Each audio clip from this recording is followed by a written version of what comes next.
men and boys having a dialogue within the online space is so that they can self-reflect and see how some of them can advocate the issues of gender-based violence, but also those who are committing, violence against women, so that they can self-reflect on their beliefs and how they live their lives and see steps that they can take to heal and be better men in society. In terms of the resolutions that have come up with this Indaba today, it's the fact that we need to really strengthen skills development in shelters. So we are forging partnership with your health and welfare SETA as a critical SETA in terms of health and welfare skills development in our sector, social development. And we've had a CEO from the health and welfare SETA presenting at this conference, looking at how we can actually harness the relationship, but how more we can actually bring the issues of skills in shelters. Traffickers will make sure that they individualize, how to control a victim. They will frequently use a blend of control measures, which will vary according to the individual victim, the type of trafficking, the stage. Remember, trafficking itself has got stages. With a presentation on the importance of digital platforms, and quite surprisingly as well, because we have always been using the digital platforms to make sure that even if the mainstream media doesn't cover us, we speak to people directly.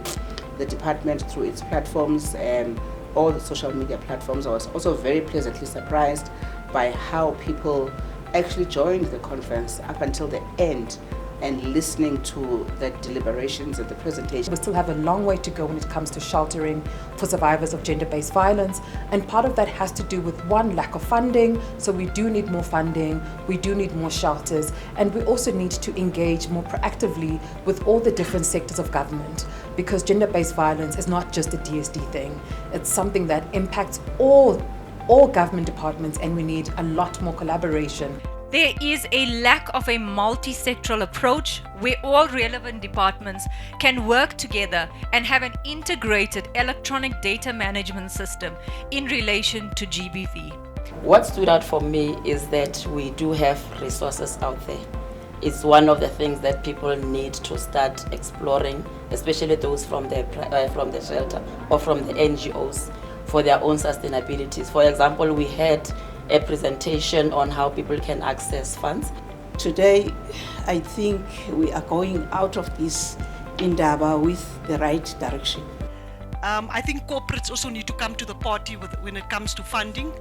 I'm not going to just say government must give, but I think more corporates should, instead of buying all those Maseratis and Ferraris, start giving to MPOs.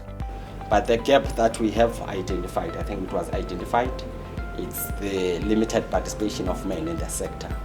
And we, as the Department of Social Development, we are venturing into that space to make sure that we bring more men on board. One of the most incredible things for me to get to see was the partnership that was so evident through all the things that we did between the NSM and the National Department of Social Development, that really spoke to, are we both standing up together as organizations and fighting for the rights of survivors of GBV. Also not told enough that the most common way boyfriends and husbands murder their girlfriends or wives is with a legally owned firearm. For intimate partner killings, the women are most often killed with a single shot to the face. I think it was an amazing event. I believe that we've moved the Indaba to another level from when we started. It's very clear that we are becoming much more collaborative in our partnership with DST.